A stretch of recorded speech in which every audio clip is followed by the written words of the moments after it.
But Niners crew is back, man. It is time to overreact. The 49ers have just defeated the Tampa Bay Buccaneers 31-17, as our guy Nick predicted. But before we get down to the details and the nitty-gritty, we have to run through it all. If this is your first time here, we want to thank you guys for checking us out on the YouTube page. Make sure you guys hit that like and subscribe button if you like what you see. Turn on those notifications so you know every time we go live. We appreciate that in advance, all right? Make sure you guys check out the website as well. It is www.nothingbutniners.com. That's spelled all the way out. You'll see a bunch of great articles, pre-game stuff, post-game stuff, and a lot of fun stuff in between, like game predictions and all that stuff. Talk about my bold predictions that I have for this week, too, guys. We're going to break all of that down. Also, guys, make sure you see that site and look for our social media pages, okay? Our Twitter and our Snapchat are nothing but 9ERS, so make sure you check that out. And then last but certainly not least, our Facebook account, guys. It is nothing but Niners, Facebook and Instagram, spelled all the way out, spaces in between. Find us, like us, follow. Niners, that's right, mamas. The Niners pulled out the victory. Guys, you know me already. I am 49ers Mike _NF. Tonight I got my man Tony here, NJ Niner fan 499, with the Niners being 1-0 up there. What's up, Tony? How you feeling, baby? What is up? I don't have a voice, so please excuse me. Yeah. I'm ready to talk about this game. There's a lot. There's good and there's bad. Really excited to jump into it tonight. Let's get ready. Let's rock. All right, guys, I can tell you why Tony don't have a voice, because every time we did something bad, he called me, Mike, can you believe this? And every time we did something good, it was, Mike, let's fucking go. It was great. It was chaos, pandemonium. I loved it, man, every second of it. And last but certainly not least, for the moment anyway, my man Wayne Breezy, also known as 49ers Breezy on Twitter. What up? Hey, we 1-0. Hey, faithful, we 1-0. And you know the best part about it? We did that junk on the road. On the East Coast. On the East Coast. On the East Coast. And on my side of the country. So let me tell y'all something. Before y'all start doubting this team, I know y'all going to talk y'all trash about all the overreactions we going to talk about on this show. Jimmy G, Kyle Shanahan, motherfucking Rondé Barber going to get an overreaction. He was horribly trash. Look, we coming for you. Mike, start this joint. All right, man. Yo, my man is fired up. He's bringing that energy, y'all. I know y'all can feel it. Look, my man said it's Wayne's world. Look at the comments in here. It's Wayne's world. I see you, Lou. All right, guys, we got a lot to talk about, man. I don't even know where to start. I mean, we could do this in chronological order. We can start from the first quarter. We could just start overreacting, man. I mean, look, all right, here we go. Worst player of the night for the 49ers. Who you got? I'm just gonna start like that. Worst player of the night. Worst player. It's rough, right? It's hard. I mean, listen, it was a long game. A lot of bad going on. It was tough. I'm gonna tell you what I'm not gonna do. I'm not gonna pick anybody on the defensive side. I'm gonna stay on the offensive side for the worst player. And it's gonna come down to pick your poison on the line. There's plenty of penalties on the line. It was plenty and they weren't just false start penalties. It was Juice Juice had the first penalty, right? With the fake block pick play that I don't understand how that gets called every single time we run it. But when the Patriots run it, it's a perfect play. You know what I'm saying? That was the number one. That detoned us a little bit. Because we scored. Kittle scored. It was a touchdown. So I'm not going to signal anybody out, but I think on the offensive end, the line has to be better. Jimmy G needs a little bit more time to get that ball out to get through his progressions. If not, he's going to throw pick sixes. Yeah, and you know what, man? The offense is probably where it's going to be also. I mean, offense as a whole, because there was a lot of bad stuff going on over there. Me and Tony were talking about it. We were texting back and forth, man. Like you said, the play call and all that. The offense left a lot to be desired out there today, man. Tony, what were your thoughts on the offense? All right, break it down for me. I'm going to go on mute because my daughter feels like she wants to bark herself. The offense, okay. Where do you start? Let's start off with number one, the penalties. The penalties were atrocious again. I stopped keeping track at 10 penalties for 88 yards. Majority were offense. 2 touchdowns. Jimmy Garoppolo had 2 touchdowns called back for penalties. 1 holding, and I think 1 was in an illegal formation or something like that. To George Kittle, which killed me because he's on my fantasy team, by the way, but whatever. We're not talking about fantasy football. A lot of question about the play calling in the beginning of the game. after the first drive. The first drive I was impressed with. They came out, they ran the ball. Then Kyle moved the pocket with the bootleg. We continued to go down the field, and we couldn't punch it in the end zone. So we settled for a field goal. But what I don't understand was, why is Kyle trying to get cute so fast out of the gate? That was my big concern. I mean, I know Kyle's aggressive. I know Kyle's strong-headed person. He wants what he wants, and he wants how he wants it. I mean, you even saw on the TV, going to the TV break, he was yelling at Jimmy. He was flat out yelling at Jimmy with that Norman Bates look in his face. He was pissed.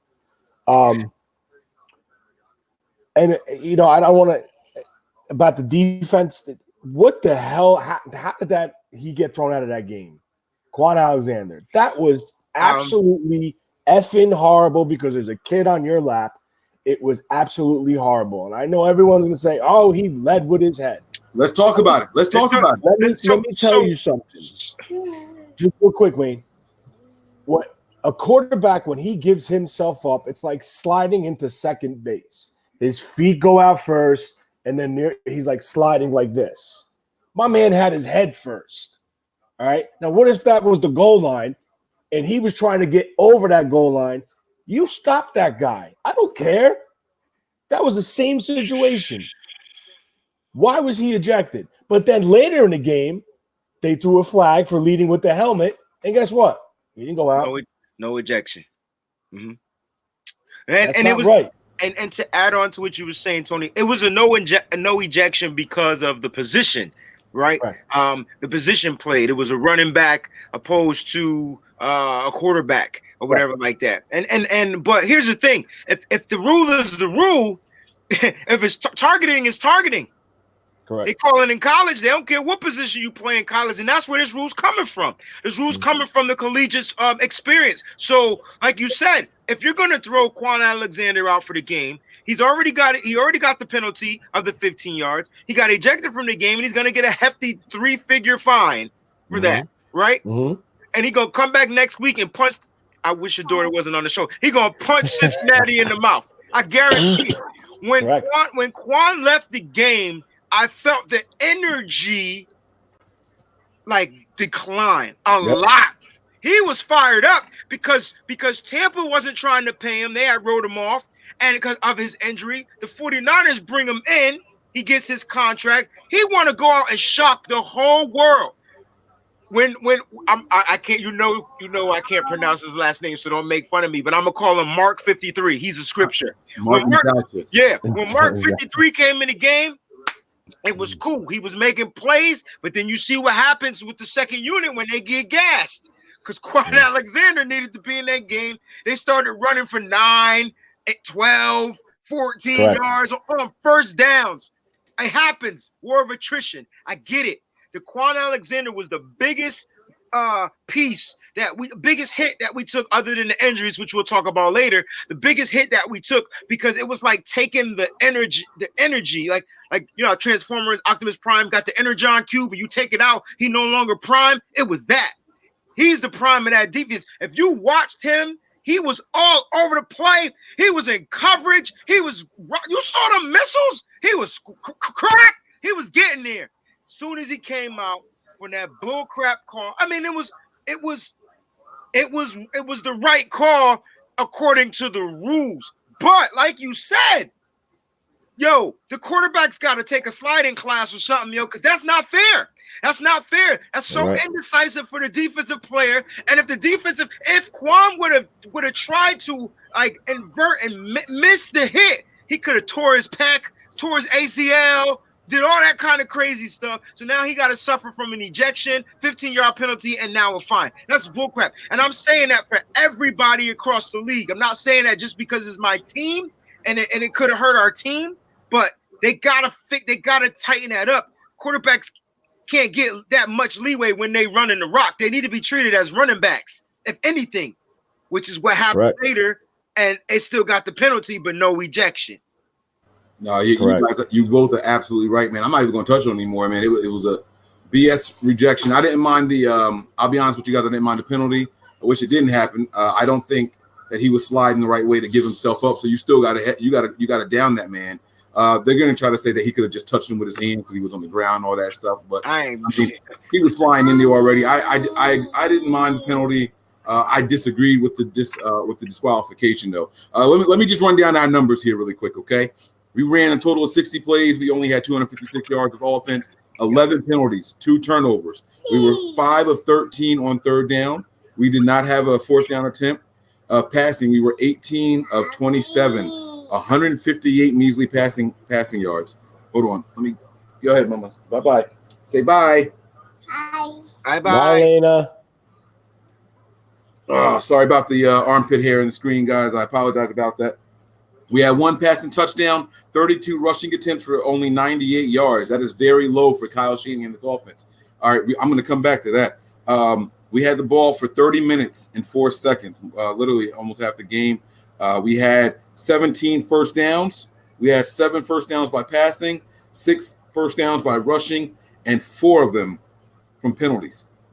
Guys, 11 penalties. Y'all touched on it already. I don't want to dwell on that. 158 passing yards. Let's dwell on it, man. That's what we're here for. Let's overreact. 158 passing yards from a team that played better in the preseason. I saw more in the preseason offense, vanilla offense, than I did in our regular scheme.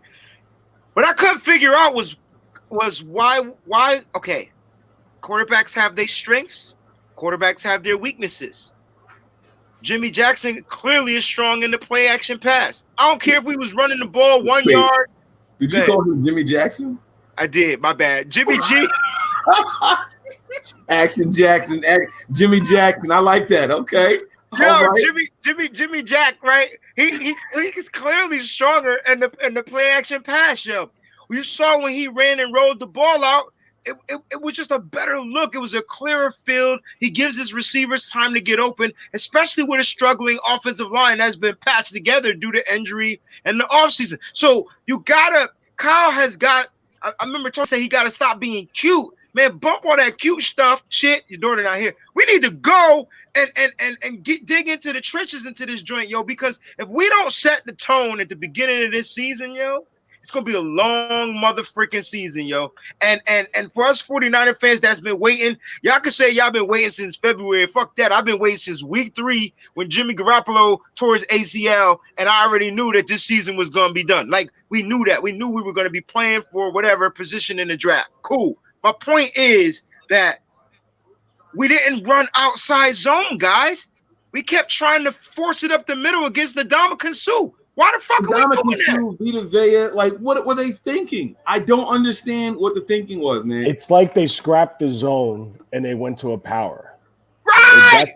That's what it looked like. Smart. Exactly. That's what it looked like. And you notice once they decided to go back to the zone, that's when they started running the ball. Right. Correct. Thank you. I don't understand why. Maybe the logic would be is knowing this defensive Todd Bowles' style, he penetrates the A gaps. Exactly. So now you know that he's going to attack the center, right and left side of center. So if you're going to run a power off tackle, you have a chance to hit it, but it wasn't working. So that's what I thought maybe he was trying to do. But once he saw that it wasn't working, he'd switch to the zone, and that's when they started to actually run the ball, move the ball. And the offense started to go. Right. And you need that, especially if you're going to do the play action. Like, we need those successful runs. We know our strengths in Breida. We know our strengths in Mostert.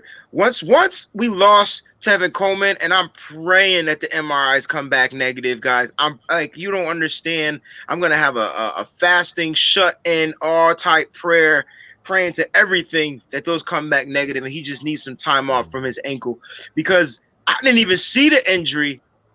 I saw him run a play and then he just came out. I didn't see what happened. So that's going to be a huge loss, and hence why Jeff Wilson Jr. is on our practice squad. Yeah, I'm gonna bring Zach in real quick. My man Zach over there. Zach.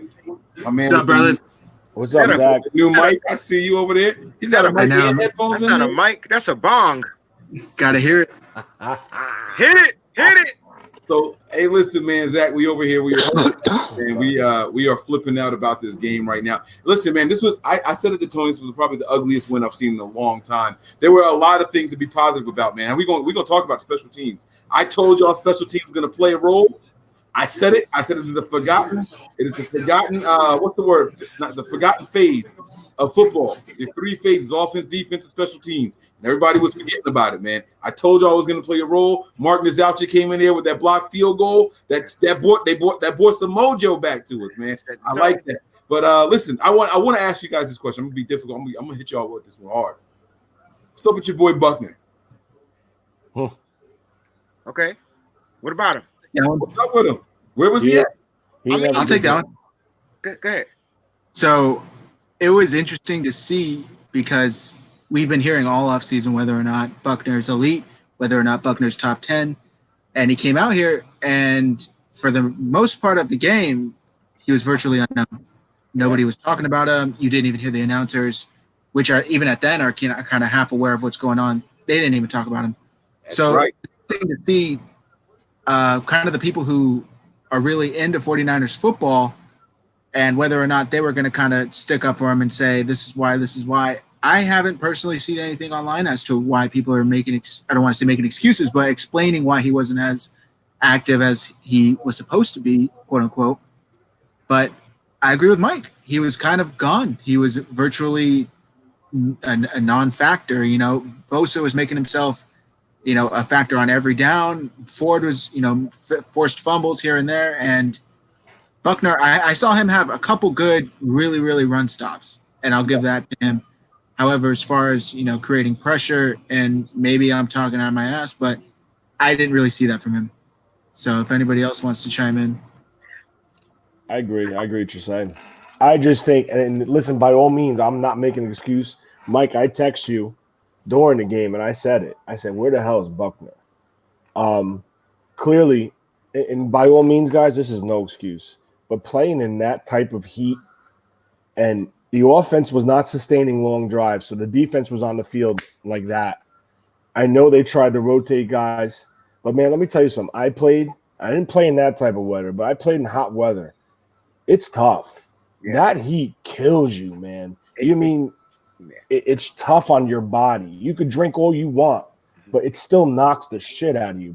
Excuse my French, but it's not an excuse. But Buckner did not have a great game until, believe it or not, the fourth quarter, like Zach said, he made a couple very, very solid, important plays behind that line of scrimmage. One was a 3rd and 7, a 3rd and 4, and he flew back there, and he just stuffed that guy and drove him back 4 yards. Granted, they called it play dead, but it led to a field goal attempt for them, which, was huge at that point of the game. I mean, I'm a Bucker advocate. You know what I'm saying? He wasn't. I'm not gonna say I'm not gonna say he's not an elite defensive tackle. His gameplay today was definitely subpar. I'm gonna agree with you guys on that. But his role is different. So it's like his role is not just, last year he was like a dog on the leash. Yo, go get the quarterback.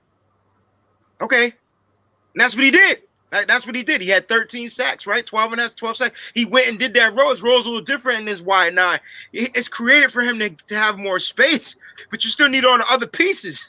I'm telling you that Kwuan Alexander piece is a big gap filling in that wide nine that was missing, but y'all don't want to. We're not going. It's just that they. I didn't see too much double teaming, except for on 55. I think Ford was getting doubled the most. He was getting held the most. They weren't calling him, but he was definitely getting held the most. Bosa have more one-on-one matchups, but then you need your tackles on the inside to be there to stop the run. So what do you want them to do? Like, I mean, they weren't running in the beginning. What the fuck? They weren't.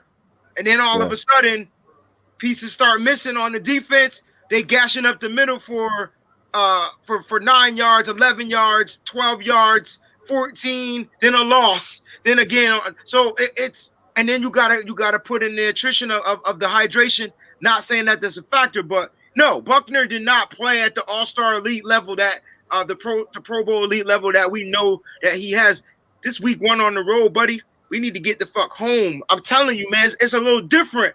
You know, on the road, you just want to get in, get your win, get out.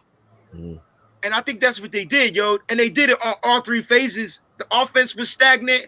The defense, we didn't blitz. Did we blitz? We didn't blitz one time. Oh no, that's not true. We sent Kwuan in on the blitz. Oh, okay. We sent Tart in a couple of times. Well, then they didn't get there or whatever, because I just didn't notice much blitzing. I saw more four-man fronts, and then I saw them ends collapsing a lot, and I saw them being held a lot. It just wasn't called, yo. So and then they would run screens. They were running screens when your corner was crashing. My bad. Go ahead. No, you good. When you said those 4-man fronts, you reminded me of that 3rd and 17 play. Oh my God! What the fuck was that? Did you wait a minute? Yo, I can't curse. My wife won't let me curse when Roman's watching the game, so I gotta like find other words. It'd be really hard because I don't know what else to say other than a bad word when something go bad. That's just my mama taught me that. But listen, that prevent defense on 3rd and 17,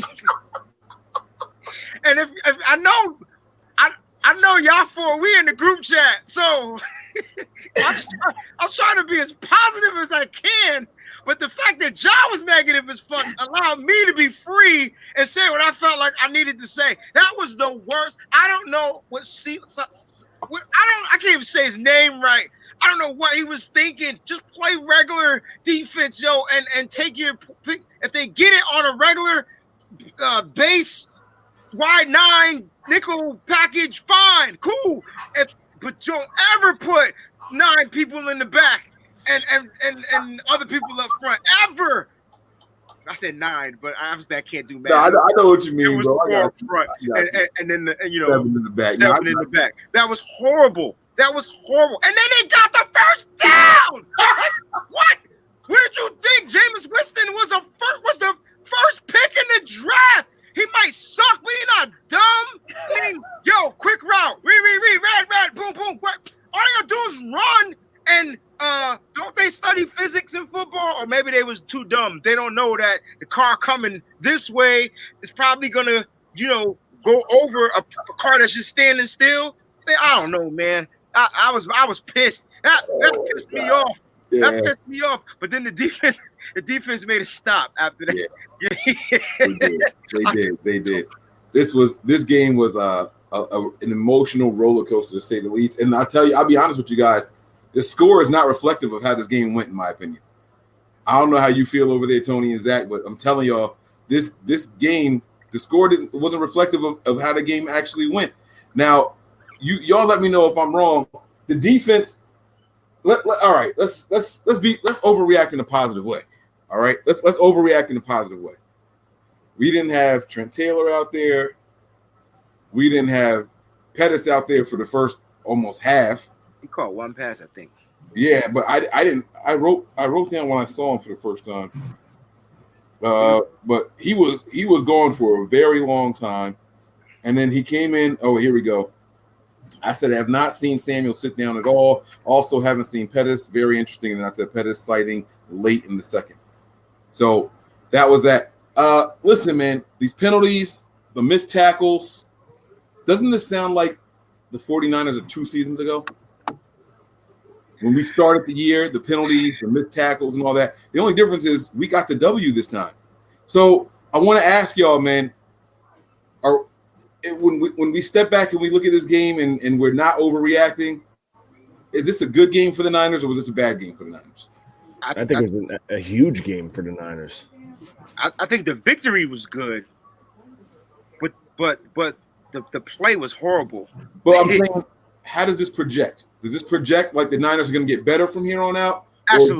Absolutely. I think if you saw on the sideline the way Kyle was cussing at Jimmy, the 49ers have no choice but to get better because Kyle don't play that. It was like, okay, Dad.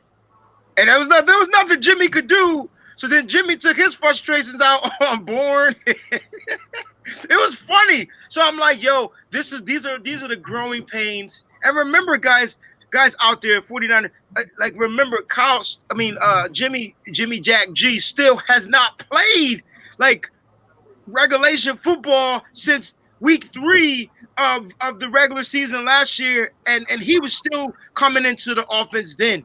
You got to give him some time for him, his receivers, the running backs, all these crazy plays. I wish some of these plays could just get thrown in the fucking trash and be saved to like week 10 or something, and just give me some. I want to see some people be wide open in the zone and break like I want to see the shit I watched when I was watching the Kansas City game. Them players ain't no better than the 49er players, but they somehow just be in the right spots. So, and there's never mind. I'm just saying that it's only could get better. It's only going to get better. And you take your bruises, you take your lumps, and you learn from your mistakes. Because how many we had 2 pick sixes and we had 2 dropped pick sixes. So you know damn well they're gonna get better. And just remember this team. Remember, defenses win championships. I've saw 2 defensive teams win 2 championships in my lifetime, and they both were the Ravens. And it happens. So if this defense is going to be stout with all the penalties and all the stupid mental mistakes, those mental mistakes is gonna come. They're gonna grow out of that. You know, it's like muscle memory. They'll grow out of the mental mistakes. All right, now Zach, man, what do you think this does for our trajectory? We had going back to your original question as to how compared to 2 years ago. Yeah. So 2 years ago, I'm trying to think. Was that with Brian Hoyer starting the season? Yeah. Yeah, right. So I remember that I think they started off like 1-5 or something like that, but all of those 6 games were within like 3 or 4 points, if I'm remembering correctly. Yep. I think it's very similar, but the main thing is they finished. In those games, they found ways to lose. Good teams find ways to win. And today they found a way to win, whether it was Jimmy Garoppolo not throwing away the game at the end or somebody holding on to the ball instead of fumbling. Most importantly, Akella Witherspoon running an interception in. You know, beforehand, when they got the ball, I think they were down, the Buccaneers were down 6 with like 2 minutes left, something like that. I remember thinking, oh, shit, here we go. Here's the loss, you know? Like, I'm so used to them just giving the game away at the end, even though they fought a hard game throughout 3.5 quarters, almost 4 quarters. And I was fully expecting them to just lose because it didn't seem like they were able to put the clamps down on defense. They were out there for too long a periods at a time. The offense wasn't helping them at all. They would be out there, and then the offense would go, 2 first downs max and then get rid of the ball, punt it. And the defense was gassed. They were very clearly gassed.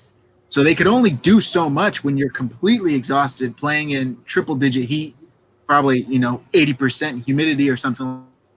So difficult to see the defense just completely get shredded, especially with their run game towards the end. Mm-hmm.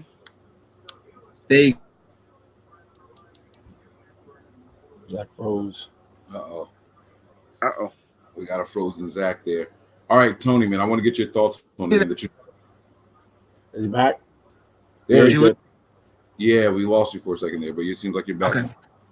Yeah, so I don't know where I lost, but I was just saying, Ronald Jones was picking up 7-8 yards at a time, and the defense had no answer for it. He was just gashing them, and then it wasn't until I think it was maybe Bosa was able to pressure Winston into that throw that Akella Witherspoon was able to pick off and turn it into the end zone. And that right there was the spark the Niners needed. I had been saying for the last 2 drives prior to that, they need some sort of massive change of momentum. They need to get a turnover. They need to get something here because the offense wasn't able to do it on their own today. If it was all up to the offense, we would have lost this game, clearly. So it was going back to your original question, it's different in the way that they were able to close. And does it make them better going forward? I think so. Because they were able to face adversity as a team, and they were able to kind of realize we can go through this stuff together. We've been through it before, and when it happens again, we can put a plan into place and know that we can trust each other to execute. All right. And Tony, man, I want to get your thoughts on it too, man. I agree 100% what Zach said. Both offensively and defensively, I think excuse me. The offense what for some odd reason, Kyle kept flip-flopping the two wide receivers. One series, it was Kendrick Bourne and Richie James.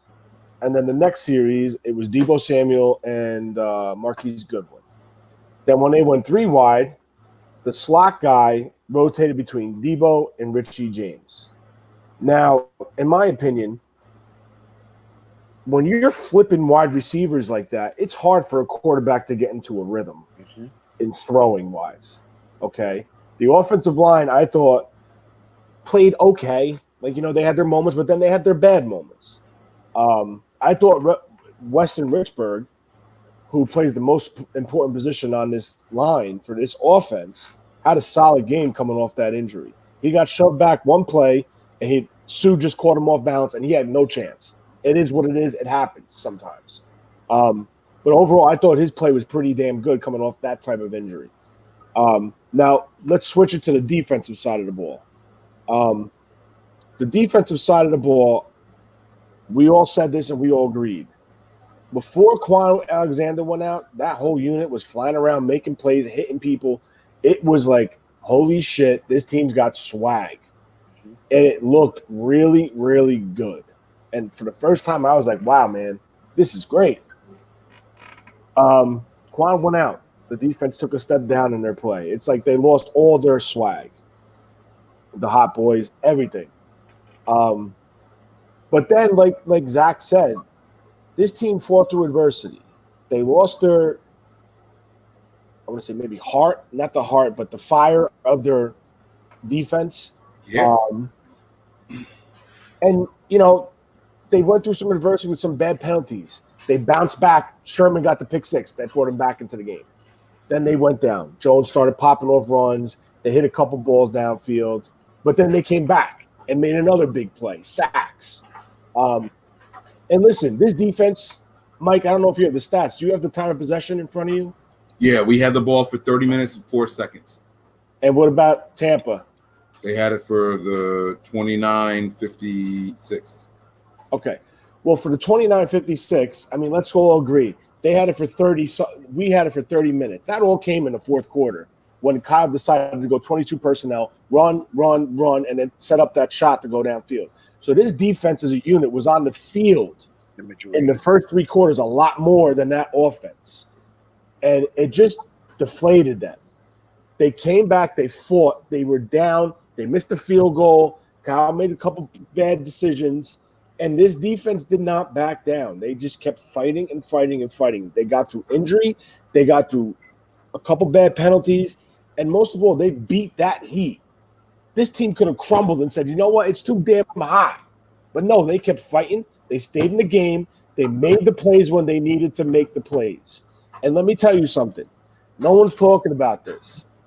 The hire of Joe Woods to that secondary, in my opinion, I think the secondary play is improved. Oh, yeah. I think the fellow Witherspoon play is improved. The way he's been covering. Remember when Halfley was there, they told him, oh, play the ball. You see the guy's eyes open, you put your hand up. But the whole time, your back was to the quarterback. That's bullshit. Okello had perfect position on two plays when they were big, in which, by the way, they were versus Mike Evans, who was very quiet today. Oh, yeah. So that's just a couple things I just wanted to, throw out there. But overall, I'm very happy. This team's 1-0. We haven't won on the road since 2014 on the East Coast. That right there is huge. Take the turnovers, take the interceptions, the sacks. Winning on the East Coast since 2014, that's a huge now. And that was huge. Now they're going to stay in Youngstown, and now this team's going to really bond. It's smart by Kyle making this move. They're coming off a high. They're going to bond. They're going to go to Cincinnati. Hopefully Jimmy's play improves. I don't know what it was. Maybe Kyle was doing some crazy shit. I think he was. I thought Kyle should have stayed to the basics a little bit longer than what he decided to open things up. But I think this trip to Youngstown is going to pull this team together. They're going to perform well. And guess what? God willing, they come home 2-0 at Pittsburgh at Levi Stadium. You can't get better than that. Yeah. Oh, yeah. All right, listen. I see Ali in here, and I see Nick's icon, but I can't see his camera. Let me bring in Ali really quick. Where you at, Ali? Hold on one sec. Fuck. How come I can't see him? You guys don't see him, do you? Nah. Let me see what happens if I try to bring Nick in also really quick. Nick, you there? I see Ali now. Nick? Yeah, what's up? We can hear you. We can't see you. Yeah, I'm driving, so I'm going to keep the camera off. Okay. All right. That's just as safe. That's cool. Listen, man, I got some questions for you, bro. What was the atmosphere like out there, man? You were there in the belly of the beast, and I mean, you got to break it down for us, man. Energy. There was so much energy between the faithful was out there strong, bro. Like, when I tell you strong, there was a point at third quarter that all you heard was "Let's go Niner" chants. Like, the faithful took over Tampa Bay. That's a beautiful thing, man. That's a beautiful thing. Now, we're in the middle of overreacting and everything. Ali just popped on also. Ali, I want to give you the floor also, man. Give me your thoughts on the game, man. How do you feel? We Super Bowl bound or not, man? What's up? No, I'm not about to jump that far, but it feels so amazing getting this first W, man. We went all the way across country. We battled hard, man. There was so many things to take away on both sides. It was a war. It was a war. This one was like, I'm surprised I didn't have a heart attack, man. I swear, I was a range of emotions all game. I've never seen a game. I was watching the game with some boys. I was never seen a game where, in the first half, you scored 3 touchdowns, and all 3 touchdowns are called back by penalties. It was just like it was gut wrenching at times. And we really quick, Ali. Let me just touch on that really quick, and I'll give you the floor right back. We've said that. We scored 3 touchdowns and they were called back by penalties. The Bucs scored 2 or 3 also that were called back by penalties. That was preseason officiating is what we were dealing with here. I remember the Brait one. I don't remember any other one. The Bucs had one, and that was the one by Brait. Yeah. I promise you guys it was a hold on the they held on the line. It was the Brait one. I don't remember any other ones. No, I swear. Oh my God! Brait had 2 touchdowns called back. One that's in right. the back of the end zone. In the back of the end zone, and then the one where he walked in on the right side. Yeah, that's what Brait had 2 of them. He had both because I remember one of them he spiked it. He walked in almost on his own and there was a flag on it, and then the other one's in the back of it was an amazing catch, that toe tap in the back of the end zone. That was the first. Oh, I'm okay. That touchdown was out on the end that I was sitting on, and when I tell you how beautiful it looked, like I even told a Tampa Bay fan next to me, like, my God, that was an amazing catch. The way that he just got his foot back down, his backside foot, and brought it down and toe tapped was amazing. Yeah, that touch was that. It was the White Clark-esque. it was there. Yep. Mike. Yes, sir. All right, so the officiating, you said the officiating was preseason officiating, right? Yep. These guys had no clue what they were doing. Like, even in game, their microphones were on, and they're like, "Oh, we got to go to TV break." That's what I was saying, man. It was preseason style officiating out there, and I'm not. Bro, I'm dead serious how bad it was. Like, the one that was called on Jameis Winston. Jameis Winston literally slid with his head first. That Kwuan got ejected on. Yep. And then they showed the replay, and even Bucs fans were like, "Oh, that's not a penalty. That's not a penalty." And then he comes with an ejection. I don't know if I missed something. Did I miss something as to why he got ejected? No. They called it targeting, yo. They said that he led with his head first. We all saw the Winston non-football slide where you're giving yourself up. It was one of those in-between points.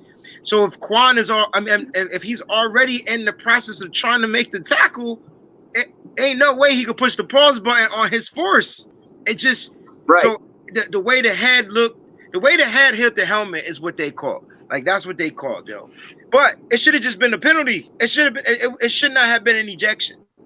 Penalty. Right, and that's what I didn't understand. Because that's why I was like, because I know Kwuan went over and said something to the referees about it, but I don't know if he was ejected for that or the actual hit. So that's why I was asking. Maybe I missed something that you guys saw on TV, because there was no means for ejection on that. Even when they ended up getting the same penalty, the unnecessary roughness, they didn't get ejected. That was straight targeting. Right. Mm-hmm. That was helmet to that. Yep. Right. Yeah. We talked about it earlier. The difference with the running back versus the quarterback. You know what I mean? The league has this thing where they try to protect these dudes, and it's not right. If a rule's going to be a rule, you got to enforce it all the way around. You know what I'm saying? So like if that was Cam Newton, right? He wouldn't have got ejected. No, he wouldn't have got ejected. Yep. I've seen Cam take worse hits, and they don't even throw flags on it. So yeah, that's crazy. All right, I got a very fun challenge for you guys here, right? And I need someone to volunteer to go last. Well, you know what? No, I'll go last. This is what we're gonna do. We're gonna do a player of the game, right? You got to name your player and say why. But here's the rule: you're not allowed to say your name that somebody else already said. Okay. So we're gonna go from Zach. What's up, Ali? I'm gonna go first. No. Zach's gonna go first. Then you, then Nick, then Wayne, then Tony, and then I'll bring up the rear. It's gonna get harder and harder and harder. All right, Zach, with that new mic over there. What's up? Oh, I can't hear you. It's not about being closer. All right, just go to your settings and change it. Damn, we're going to let Ali go first by default. Oh, no, wait. We're going to give him 5 seconds of countdown here. Let's see if he can get the settings changed on there. 5, 4, 3, 2, 1. I can see him trying his glasses. All right, we're going to have to give it to Ali. Oh, Ali, you get first by default. All right, you won the coin flip, bro. I was hoping nobody would take this guy. My player of the game is Mark Nazaucha. And Number here's 53, why. That's your Mark 53, Wade. Mark 53. Number 53 in the playbook, number 1 in your heart. You know, Nazaucha came in cold. This guy had no expectations of playing meaningful snaps. And he was just like, I'm special teams all the way. He came in, he caused turnovers, he played his ass off on special teams. He came in there and he fucking filled in nicely, very nicely for Kwuan. Blocked the punt. Mark Nazaucha blocked the punt. Like, speak on it, man. Like, let's go. Nazaucha. There's a lot of players you can pick in this game, but Nazaucha, man. I feel like if anybody else, you know, you could say a lot of different people, but Nazaucha for sure, man. All right, I like that one. I really like it. Yeah, man. He was absolutely one of my guys. I liked him a lot. Like you said, coming in off the bench for the special team, for the starting, the defense reps. But he's always been a starter on special teams. That block punt, man, the thing of beauty. Got the hand up there perfect. Didn't land on the punter. You know, and you know what was great? What was great about that? That was Bradley Pinion's first punt against the 49ers after leaving. Like, way to set the tone right there. Like, nah, bitch. Black all the way. I like that. All right, Zach, man. Let's take this thing off the mic and check it out again. All right. You're far away. It sounds like you're really far away. Can you hear me? Nah, man. It's super low. Just talk loud. He said just talk loud. Can you hear me? Kind of. It was still low. All right. Put your settings back to how you had them before. Use the headphones if you have to, and it'll come back. So now you got to go third, making it harder for you. So, all right, Nick, you're up, man. You got it easy, man. You got some low-hanging fruit here. Now, you were there. I wonder if your view from things is different than what we saw at home. So who is your player of the game, Nick? All right, well, my player of the game, he did have a pick 6. But what I want to talk about is I'm going to say Kello Witherspoon. And the reason I say that is because every time I watched him, he was hip to hip with every receiver that he had today. Nope. You got to say the term that Croc told us. What the Croc say? What? What's the term that Croc says? I don't know. He don't say hip to hip. What do he say? In his pocket. He says dick In to his hip. pocket, yeah. He says dick to Yeah. him. Yeah, he dude, even if he wasn't getting the ball or even the ball wasn't thrown his way, I watched him a lot today because of Jason Verrett being non-active. I was watching a lot of Kello and Sherman. Sherman played a very good game too. I was watching his turns, but Akello Witherspoon was, man, he was in everybody's pocket today, no matter who it was, whether it was Goodwin or Godwin, whether it was Mike Evans, OJ Howard, whoever it was he was on. He was literally stuck to him like gum and had a hell of a game. Facts. Hey, man.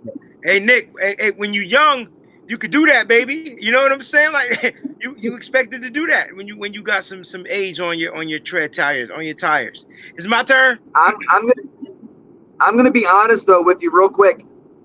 Mike, you know that I haven't been really big on Akello this year, thinking that Verrett would come in and start. Gotcha. Akello looks like a whole different player. Yo, he looks like a whole different player. Yo, on the one play where they hit Jameis Winston, I don't know if you guys seen it on TV. The one play where they hit Jameis Winston with the intentional grounding. Yes. Okay. He literally walked up to the receiver after the ball was out of bounds and just shoved his ass out of the back of the end zone. Oh, now they ain't show that. Yeah, literally just walked up to him. He literally just walked up to him after the ball was already in the stands and just like bull rushed and threw him out of the end zone for no reason. That's some pay-per-view stuff, man. Luckily, he didn't get a flag for that. You know what I mean? Y'all keep the convo going. My dog is outside. And we have a 9 o'clock noise ordinance. He's barking at something, so I got to go get my dog so I don't get the cops called on me. Okay. But Nick, you finish up. Wayne, you're next, and then Tony, and then I'll come back and I'll recoup. All right. All right. Cool.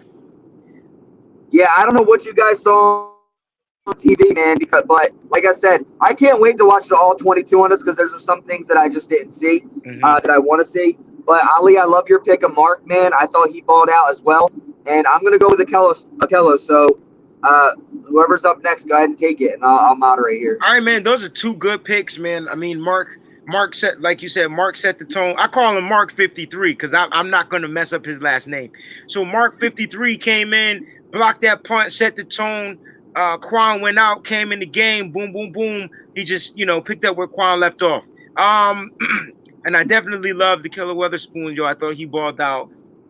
He was like lockdown. Did you see them diving breakup attempts he was doing? Definitely lockdown. But I'm going with the hardest working man on that defense, yo. The hardest working man, Fred Warner. This dude had 7 solo tackles. He was in on 9 of them joints. He had a pass deflection. Didn't he pick up the fumble? Who forced the fumble? Ronald? Who did he force the fumble and Blair picked it up, or I forgot? Well, either way, on OJ Howard. He forced it and Blair picked it up. Thank you, sir. Yep. He forced the fumble. Look. I'm tired of people not talking about Fred Warner like he's some rookie breakdown, broke back type guy we picked up off he was a draft pick that we picked that came in day one and balled out, and he's only getting better. He did give up that non-touchdown call back to Break, but that jump was just over his head. It was a great catch, great throw, and only Break could get it at 6'8". So I'm gonna tell you, man, having Fred Warner play the mic, has been nothing but a freaking breath of fresh air, because once we lost Patrick Willis and then Bowman went down, I was just nervous, 49 every draft. Well, we gotta get the best linebacker. We gotta get the best linebacker. Here we go with a 3rd round pick, and Fred Warner, who came in and just, I could do it. Just put me in, coach. Tell me what you need me to do. And that's my guy, I know people don't give him as much credit as he deserves, but Fred Warner balls out every freaking game. You'll probably see him. It's gonna be what I'm really loving about this defense right now. What I'm really loving about the energy is that Kwuan is gonna make Fred play here, and then Fred nah, mother sucker, you gonna have to bring your game up. And then whoever else on the other outside, whoever comes in, Greenlaw, whatever, they're gonna bring their game up. So it's a competition amongst the 3 linebackers, and they're only gonna iron sharpens iron, bro. It's gonna be that core is gonna be crazy. Yeah, So go ahead. That's a great pick, man. Fred Warner too. So let's hear what Zach got to say. Go ahead, Mike. I didn't know you were back. No, I'm not sure Zach is back yet, actually. But I don't know if you mentioned it. Fred Warner punching the ball out with conviction. Yes, sir. He was aiming for those hands, bro. Like there that one play. If he didn't get the ball, he was gonna break my man's hand. Like it was a punch from 3 yards away. He was drawing it back, bang, right on the ball, man. Like right on the ball. It was a beautiful thing to see, man. So I like that Fred Warner pick. So Mike, before you go on, talking about that, they don't show you guys every replay, right? So they show that every replay here at the stadium, right? Every single time there was a missed tackle, though, it was because the first guy was going for the ball and the next guy was cleaning up. Right. Every single time. Like when Jones was running the ball so well, the first tackler was trying to punch the ball out while the second defender was coming up to make the tackle. So it's something being taught. I got you. I got you. They going to strip that ball out. I like it. I mean, because I see on one of those plays where Jones or Barber, whoever was running the ball, and Sherman came in and he tried to strip the ball, but it spun him around, and he was able to just keep his balance because the cleanup didn't come and hit him on the spin. So, like I said, man, once they tighten that up, man, and it's all about responsibility, being where you need to be at the right moment. And the defense played great. I mean, they played good. So, like, it's only going to get better.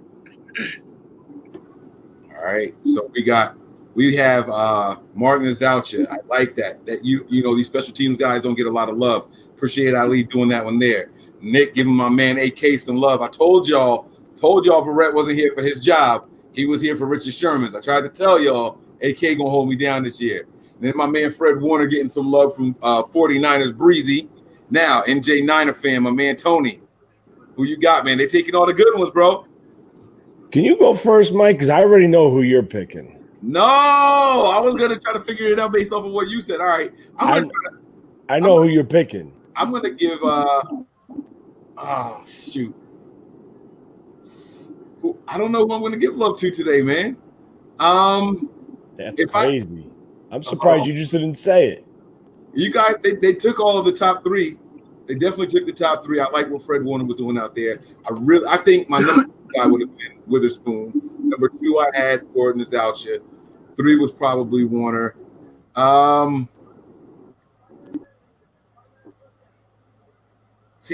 Everything in me wants to give an offensive guy some love, but I can't. It has to be a player only, right? Yes. You know what? I'm gonna say Nick Bosa. I'm gonna give Nick Bosa some love. Okay.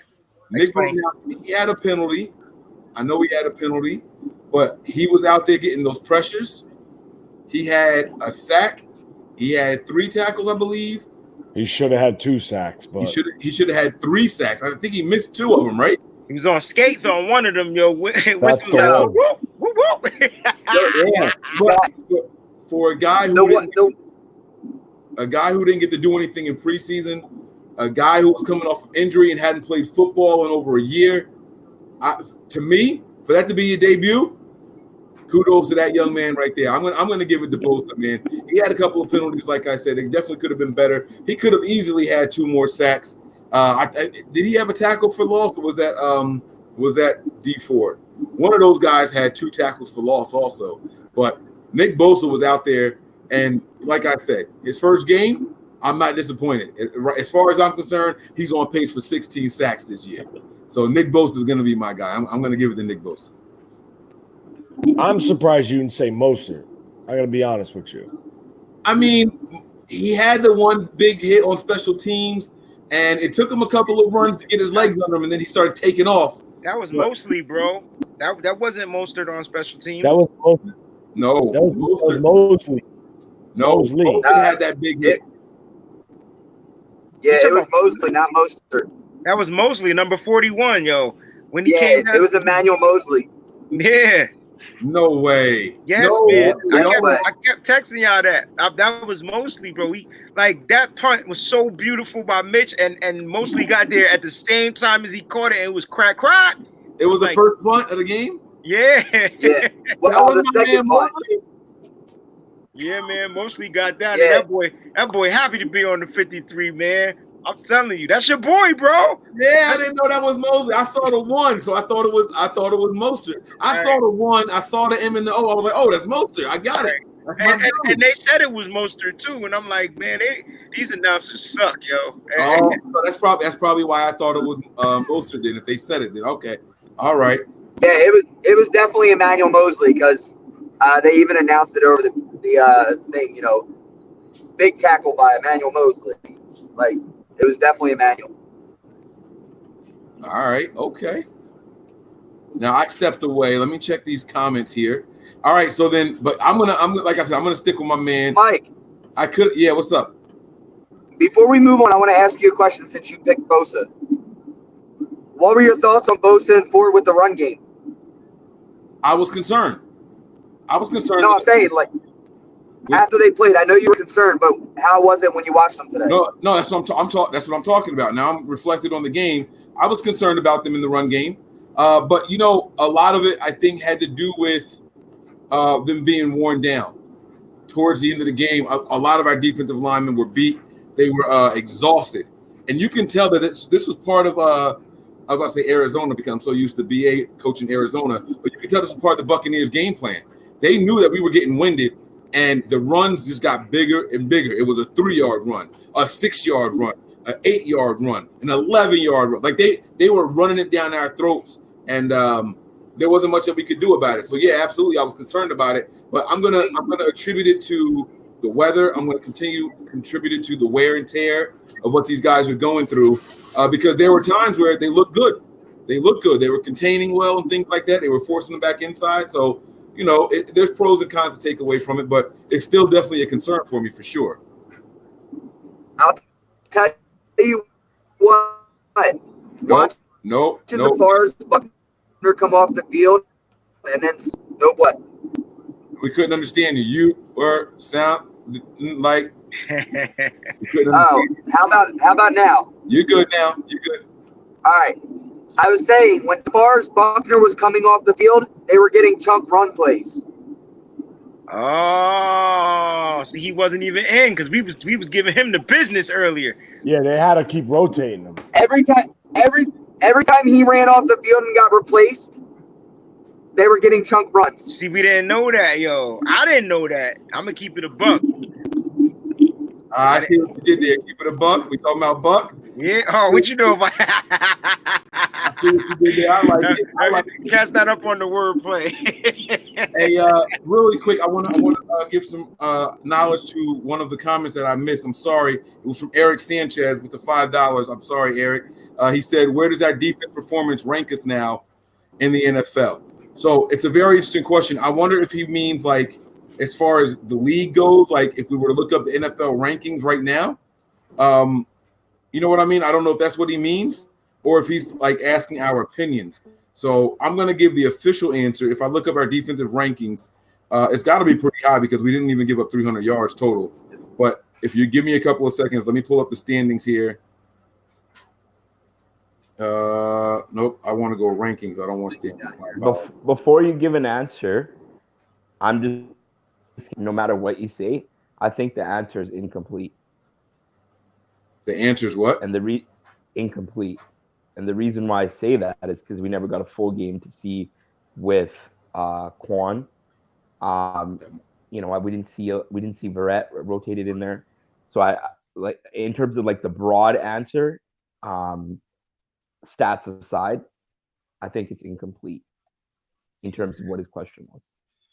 I think you go with what we got, man. Like I mean, Kwuan unfortunately got ejected for a bull crap, and Verrett probably not healthy to play yet. So I think we got to just go who we got, man. I think our defense is a lot better than what it was last season. And for me watching this game, I wanted to see what the offense could do, but I expected the defense to get 3 and outs. I wasn't expecting that last year. I was expecting the defense not to give up, touchdowns or whatever. I mean, a bunch of points. Like so this year it's like I expected 3 and outs, field goals, like things like that. Remember, I kept saying, and if you check the chat, I was like, "Yo, just give up 3. I'm cool with the 3. Give up 3. Give up 3. Don't give up the touchdown, whatever, like that." And you gotta look at them points that they scored, man. The points Tampa scored, they had good field position. What, Kyle not punting the ball, going for a 57, letting go for a 57-yard field goal. Hey, man, I was cool with it, but man, can you imagine if Mitch would have punted that joint and had the ball on their 1-yard line, and then him having to drive 99 yards to get the score? They had good field position all game. And who was it that said it? Was it Zach or Tony? They said, I think it was Zach. He said the difference between this team this year so far after one game and the team last year is that through adversity, they found a way to overcome it. Like they found a way to win. They found a way to band together.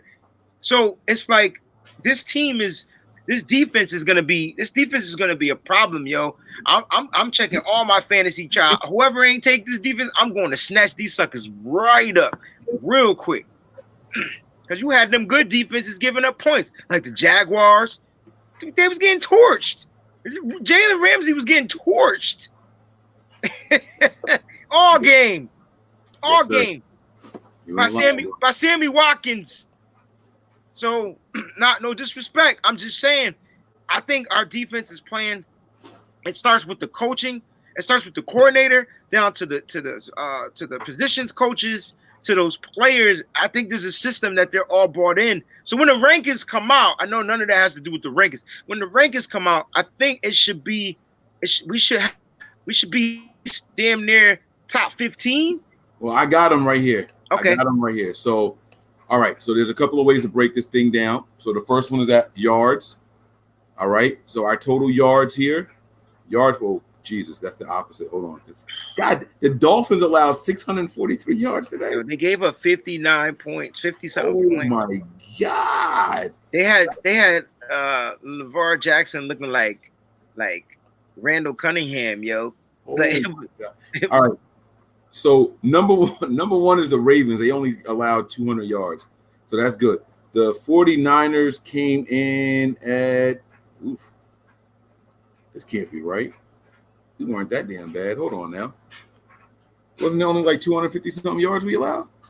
Am I mistaken? How are we not here?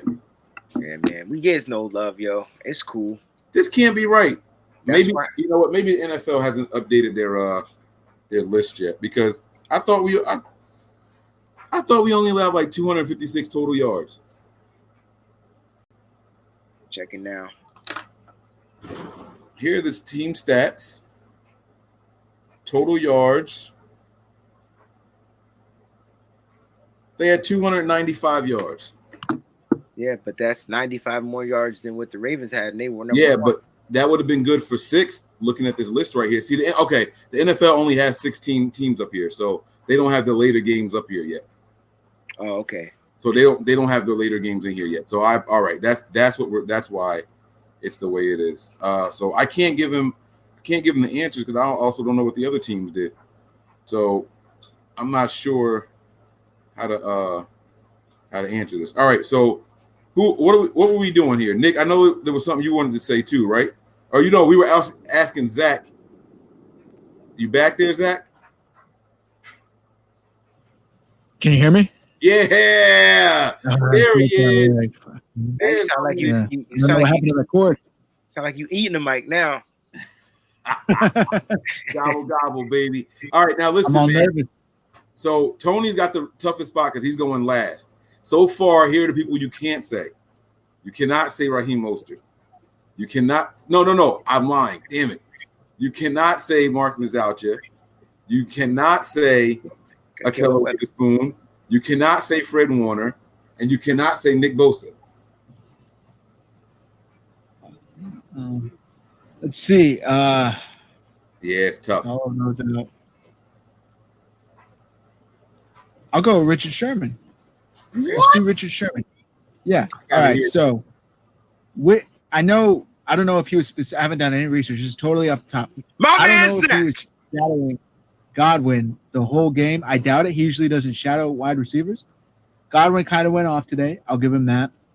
But not only did Sherman have his first interception as a 49er, he took it to the house.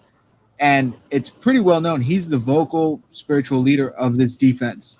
So when Sherman's fired up, when Sherman's firing in all gears, he kind of inspires the rest of the defense to do the same. So I was going to go with Witherspoon. Since Witherspoon is taken, I'll go with same position, different guy, Sherman. And he looks to be, close to 100%. That last Hail Mary throw that he kind of got all up in the face of, I think it was Godwin, I'm not sure who exactly. I would have liked to see Evans. him. Was that? That was Evans. That was Evans. Yeah. I would have liked to have seen him turn his head around. I was very surprised they didn't call that. They reviewed it. Kyle said in his presser that if they would have called it, he would have thrown the flag, but they didn't. I would have liked to have seen him get his head around, but I'd give it to Sherman. I think he's kind of setting the tone and giving you a preview of what to expect of him this season. You know what I was happy about on that same exact play you're talking about? I'm actually glad he didn't turn his head around because I think he would have lost him in the air. I think he would have lost where the player was. He was doing the thing like kind of tap dancing. You guys can't see my feet, but he was doing like a little shuffle with his feet to make sure he didn't run into him. He kind of had his hand out, but he didn't touch him. But it's like how when I got 4 children, guys. So this I might be on my own here, but my kids do this. I'm not touching you. I'm not touching you. I'm in your face, but I'm not touching you. That's what he was doing. That's what he was doing to Mike. He was making sure he didn't get the penalty. I'm not touching you. You can't throw the flag. Where the ball? Where the ball? I think if he had a turn to look for the ball, I think there was so much space out there. He might have got lost, and then Mike would have just slipped to the side and caught it easy, and it would have been worse. He did the right thing. It was a very good veteran move. Not so much not turning his head around, but knowing that he wasn't going to turn his head around and making sure not to overrun. Because if he had picked up speed, he'd have ran into him, knocked him over. Here comes the flag. He was tap dancing in front of him. You know what I mean? My man was out there like Ben Vereen, just can't touch it. You go catch me, baby D. So I liked it. I liked it a lot, man. So now I have a lot of negative things to say about Richard Sherman, so I won't go into that. But I like your idea. The pick six definitely is going to carry some heavy weight, so I understand that. Now, my man Tony, you chose to go last, bro. It's on you. Hey, Mike. Yo, what's up, Nick? Can you hear me? No. No, you can't hear me? I was joking. Yes, I can hear you. All right, listen. I just want to touch on Sherman real quick on some things that I've noticed. Not about his play. Do you remember the 4th and 2 when they called a timeout in the red and going for the down instead of taking the field goal and we turned it over? Yes. All right. Richard Sherman. 1 or 2, something like that. Yeah. Yeah. All the other defenders stayed out, and Richard talked with Salah about what they were going to do, and then Richard went back and took it back. I know you guys probably didn't see that because it was on TV break. But every time there was a big play coming up on defense, Richard Sherman was over there with Salah and taking it back to the defense. Interesting. Was there a problem with the green dot or something? No idea. It was just kind of weird to me that I saw that because I was looking for Fred Warner to be over there with the green dot. Well, and Richard Sherman was the one who was going over talking to Salah on all big downs. Let me ask you a question here, and you might not have the answer to this. Was Sherman doing any talking, or was he just listening? Like, was it Salah talking first, Sherman repeating what he was saying to him, and then shaking his head yeah and running out, or was he going over there and like bouncing ideas off of each other? Yeah, it looked like they were bouncing ideas off each other. Salah would talk first, and Richard Sherman would pointing out towards the players, and then they would talk again, and then Sherman would run away. Very interesting. All right. And then my last question is, because I don't remember where he was that Sherman's side of the field? That time, physically, yes, but other times he was on the opposite side. And he still ran all the way across. That's interesting. To make him run 55 across the field to get a play and then relay it to the players and run 55 back? they weren't technically lined up yet, because it was in a timeout on the one time with the 4th and 2. Okay. But there was another time where he was on the opposite side of the field and came over and talked to Saleh. All right. It was just weird. Yeah, that's very interesting, man. I'm surprised about that. I would see them using the corner closer. If there was a problem with the mics, I could see them using the corners closest to that sideline. You know what I'm saying? Because you're only going from, the sideline right back in, and then you're relaying the message and going back. It's the shortest distance travel. But to see them doing Richard Sherman all the way across the field, especially, it's a little different. So, all right, Tony, man, you've had a lot of time to think about this. What you got, bro? There's a lot. There's a lot of them I came up with. You came up with more than one person? Yeah. Oh, I got to hear this. Yeah, I did.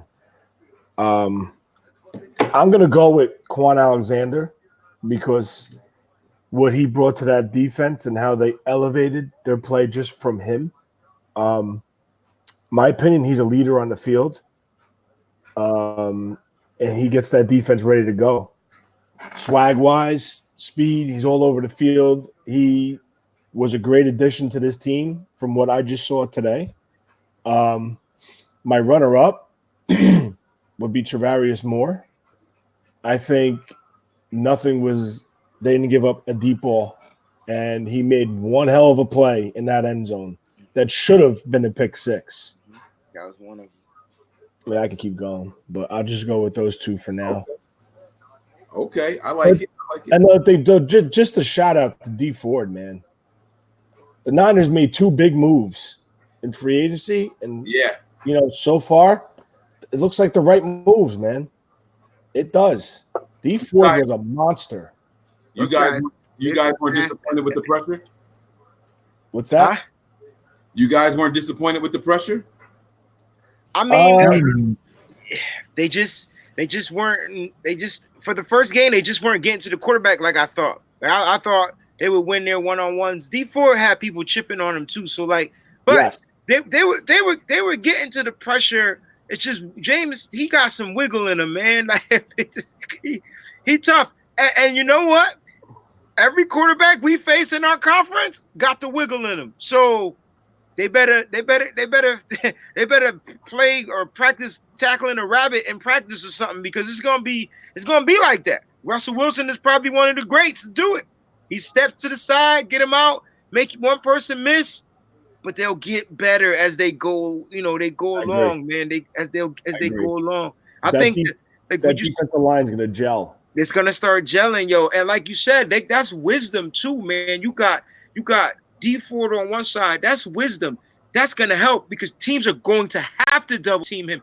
That means Bosa gonna be able to feast once he get his NFL weight under him. Like once he get it into his system, he gonna be feasting, yo. It's gonna be a problem.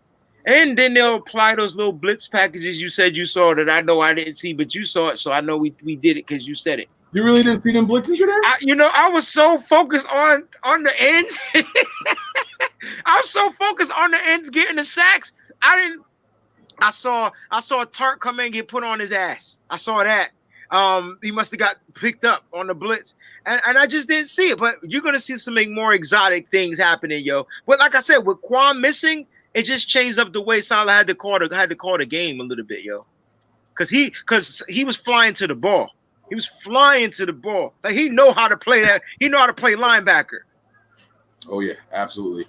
I'm sorry, Mike. Before you go, we didn't get home right away, like complete and bring him down, but we got him off his platform, and it showed that, just because we're not physically taking him to the ground for the statistic wise, we had him on his heels. He was uncomfortable in that pocket. Yes, he made some good throws. Yeah, you're 100% right. But Jameis Winston was not comfortable. Right. And I can tell you something, and we spoke about this before. I'm an FSU fan. You get in Jameis's head, it's a wrap. It's a wrap. And I'm just being honest with you, because I watched him. I watched every day. I watched that national title run he did. There were games where once that defense started getting him, hitting him, bringing him to the ground, taking him off his throwing platform. His play declined. Balls were sailing high, sailing low, behind, in front. That's what that's what you're going to see this year when it comes to the shifty quarterbacks. If you have a guy that stands in the pocket, like next week we have Andy Dalton. He's not the most mobile quarterback. He's going to stand there. Mm-hmm. That's where I think you're going to see them get to him and bring him down. Right. And you see more with numbers. Can I say one negative thing about the defense, though? This is one. It's my only issue with the defense. Like, and it's funny because it felt like, I'm a big Madden player. You know what I'm saying? And what's rule number one on when you playing defense on Madden? Like lighten up on the hit stick. You know what I'm saying? Because if you miss the hit stick, like, you're gonna give up some yards. Yeah. So we had a couple of hit stick misses that gave up a lot of extra yardage. Luckily, it didn't transition into points. Stop laughing at me, bro. I'm gonna come get you. But we got to wrap and tackle. Those are fundamentals that I felt like we weren't doing. Like, and it was in the beginning of the game. Let's see, Moore had one. I think Kwuan might have had one. Not Kwuan Alexander, but Kwuan Williams. There was some hit sticks, and if they would have connected, it would have been a boom. But sometimes they didn't. Like they hit them with the boom, but those players weren't going down to the ground. They would like deflect off of it and still be able to run down the sideline for extra 10 yards. So we just got to wrap and tackle, man. That was probably like my only biggest gripe on the defensive end, because other than that, great goal line stance, great defense. How many points they give up on D? I mean, other than it being a short field, 17. Wait, hold on now. We only gave up 10 points on D. Because we only gave up 10 points on defense. We only gave up how many points? 10. 10, right. Yeah, they had a pick six, right? We had a pick six, and if I'm not mistaken, we had a turnover in our own territory also that resulted in like a field goal. Right, they had short field position. Hey, it's part of the game. My point is, like, we played well on defense, especially not having D Ford. And let's talk about how our starting defense, the front line, didn't play one preseason snap. Like I said, for what? Maybe one of the games? I don't know. But they didn't play much. So they didn't really have much time to get their legs under them. It's going to be a problem come week. They got that early week bye in week 4. Week 5, 6, and 7, we're going to be treading, yo. And I'm sorry, go ahead. No, I'm done. I just can't wait. I'm excited. Zach, who was that second turnover? Because I made a mistake. So Jimmy only threw one interception. He threw one interception, and it was a pick six. Yeah, Coleman fumbled. Who? Didn't Coleman fumble? Coleman? Was it Coleman? No, Coleman didn't fumble. Coleman didn't fumble. We only had one interception. That was it. No, but there were 2 turnovers. We had 2 turnovers. No. Both teams turned the ball over twice. No, Winston. Okay, I'll find it. Winston threw 3 interceptions. I know that. And so it was off of Debo Samuel. That's right. Good. Oh, call. Debo. Yeah. Going into halftime. He fumbled running into the back of his offensive lineman. That's what happened. Yeah, that's right. Four turnovers. A field goal. Hold on. We're talking over each other. What did you say, Tony? The Niners had 4 turnovers. We got 4 turnovers. Defense, yes. Yeah. 3 interceptions. Right. And you had the fumble from Warner. Right. Yes, sir. That was recovered by Blair. Right, but we had 2 turnovers. We committed 2 turnovers. I forgot about the Debo one, yeah. Yeah, it was a Debo joint. That's right. Okay. All right, so I want to ask you guys what my biggest concern was from preseason on the offensive line was Joe Staley. I made a big deal about Joe Staley. You know what I mean? Here's a little comment about him right here, too. I was concerned about Joe Staley and his protection and how he was going to be playing this year. What did y'all think about Joe Staley out there? And man, Kyle was clean as a whistle. He got sacked one time, and that was because he tried to do some old trickery stuff. Just once. Joe played his butt off, man. Joe played like a veteran, like one of the top left tackles in the game. All right. Joe did his thing. What about you? What you think, Tony? I think the reason why I didn't mention him, I could say this for myself because I can't speak for you guys. I didn't mention him because I know what we have in Joe Staley. Everybody panicked when the sack from Chubb and the play with Clark. Listen, It happens. People get beat. I mean, it happens. The play with Chubb was clearly a miscommunication. You honestly think Joe Staley would honestly mess up that bad and just let a guy run free at Jimmy, knowing he's playing with an ACL with a brace on his leg? No. Joe Staley's a rock-steady veteran. He started from day one when he was drafted in 2007 out of Central Michigan. And he's just a player. He's one of those guys, Joe's there, he's got it. Right. That's why you don't need to mention him. That's just my personal opinion. Yeah. I want to ask Zach, what do you think about Mike McGlinchey today? I know he had a couple of penalties, and penalties can be wishy-washy. But what do you think about his performance overall and his protections, run game, things like that? Did you notice anything in particular? The McGlinchey. Who you asked me? No, I was asking Zach. I'm sorry. No, nothing particular, but I don't know. I always think that the offensive line are kind of like long snappers. You shouldn't hear their name if you're doing well. So for the most part, I thought he did well. I thought he played well. I know he had a couple penalties, but I thought he did well. Okay, all right. So he basically said, if you don't notice them, that means they're doing their job right. So just a couple of penalties, but for the most part, he did good. I'm only interpreting because he sounded like a robot on that one, so I wanted to give some clarity there. Yeah, robot voice. Damn, he sounds like a robot. Yeah.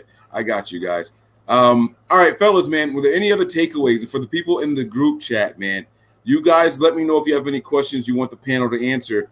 And if not, we're going to get this up out of here. I mean, Pettis played. He had one catch. Go ahead, Tony. I see you. You asked me a question before the game went off. You asked me, do you think the 49ers are going to align Bosa and Ford on the same side? I would love if they do that. They did it. They did it the first third down play in the first drive.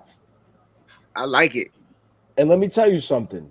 Bosa put that guy Kappa about 4 yards back in that backfield. It's that bull rush. I'm telling you, it's going to be a problem, yo. Now, it's crazy because these two are so similar in style.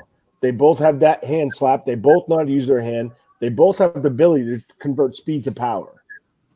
So it's crazy. These two are the same type of guys. One's a little bigger, obviously, coming off the edge. Now, what concerned me is you should have seen. I mean, granted, it was rough weather to play in. We spoke about this, but with that type of pressure off the edge, the Force Buckner is definitely going to be freed up this year.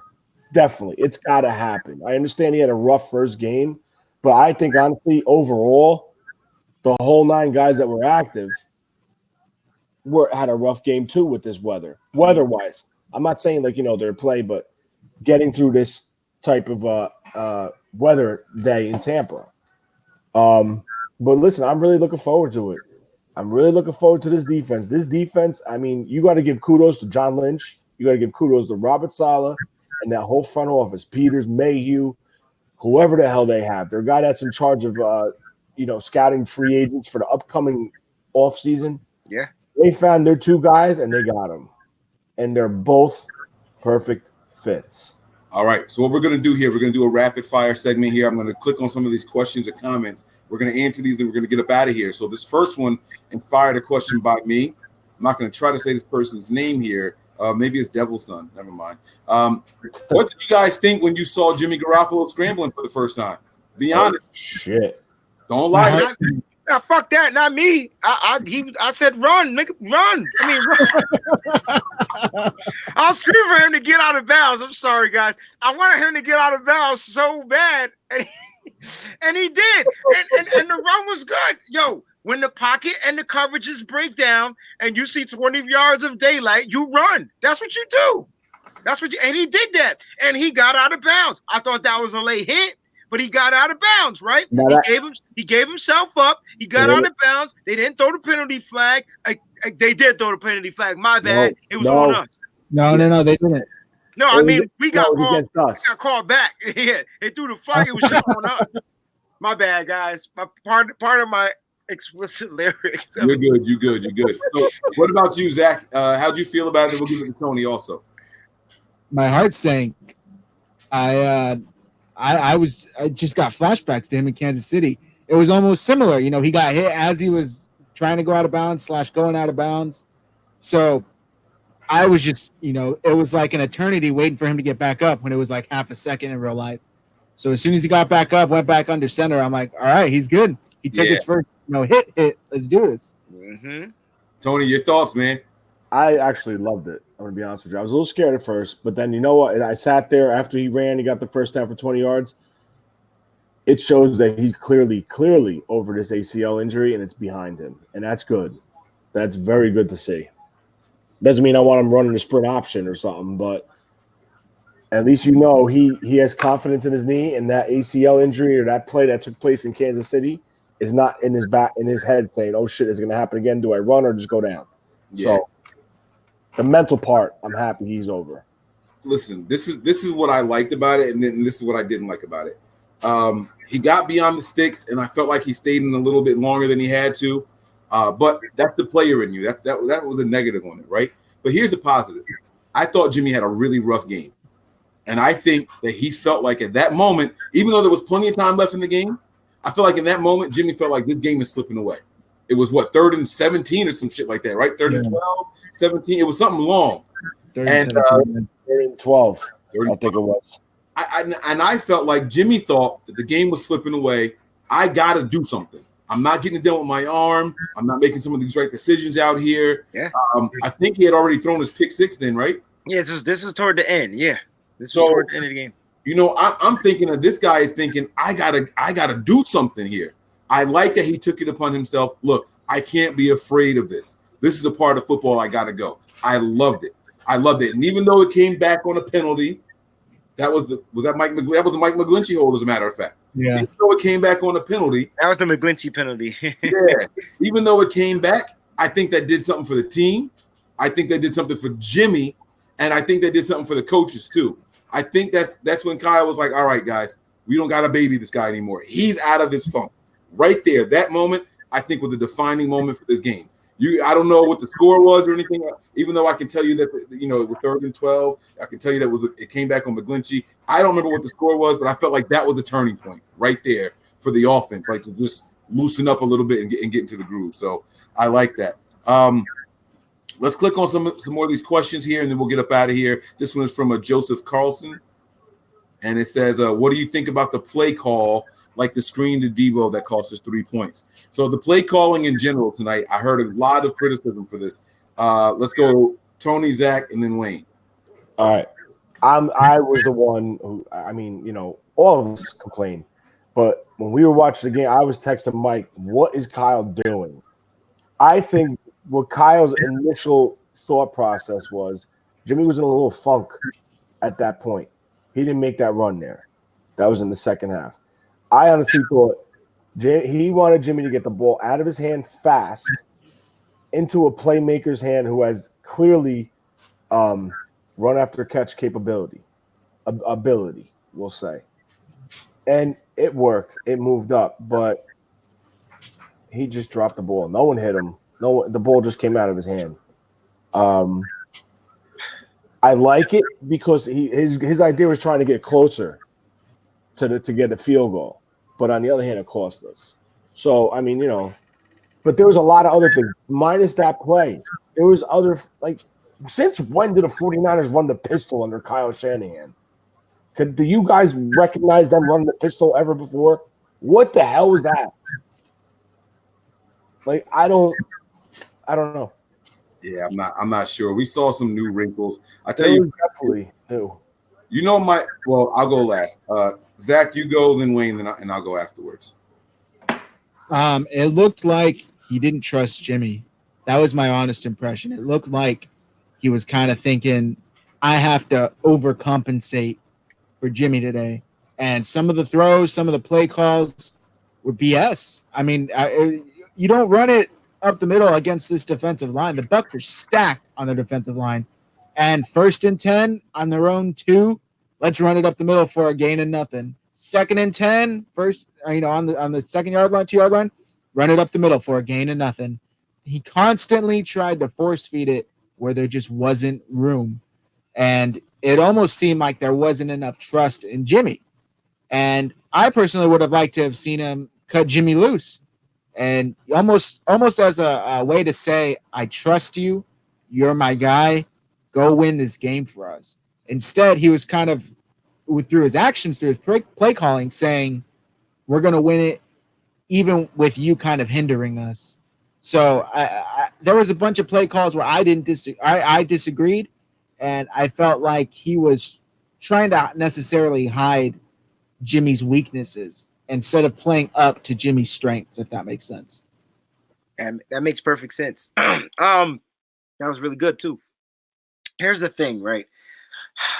The play calling was trash. You know, that's my favorite word. It was horrible. It was a bunch of scripted plays that it was a bunch of safe scripted plays that Kyle wanted to run in Tampa Bay.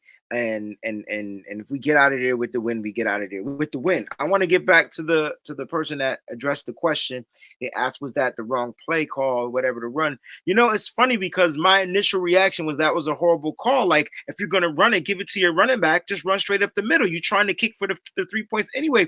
We weren't going for a touchdown. It was 30 seconds left. We were trying to get them to use their timeouts. You run the goddamn rock up the middle. That's it. You get the best field position for your kicker. And why not bring him back out here since he already missed the 57-yard field goal attempt? Bring him back out here, give him some confidence with an easier kick. Why bring him in on the – I don't know if this was before or after that. But my point is I didn't like the play because it seemed like a trickery type play. It seemed like I'm smarter than you, counter this with your defense.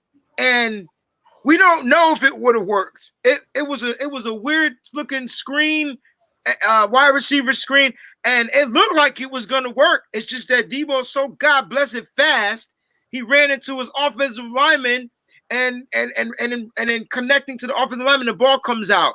He never was even touched until the ball was out, and then he fell on his backside. So, I didn't like the play. I think I forgot who I was talking to in the chat, and they were like, I was like, that was the wrong play, and that's probably the wrong choice of words that I said. I just didn't think that was the play that we should have ran if we were going to get 3 points, because not only could we would have had the lead and the ball back in the second half. Now imagine going into halftime with a 9-6, 9-7 lead with the ball.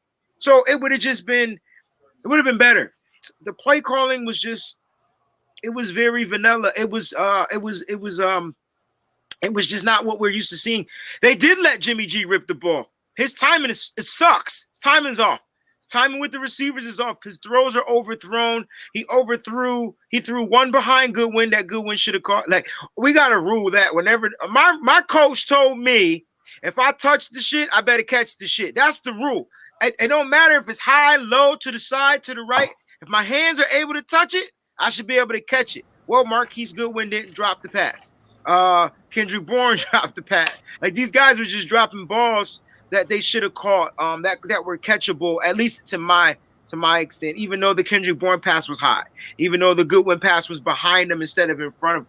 So Jimmy G was a little off, and yes, Kyle, I think, was just trying to play it safe to get his quarterback out there. I thought when Jimmy G did run that ball, though, man, it ignited that offense. It ignited him because he wanted to win the game. Yeah, go ahead, Tony. I saw you wanted to jump in there when he said that.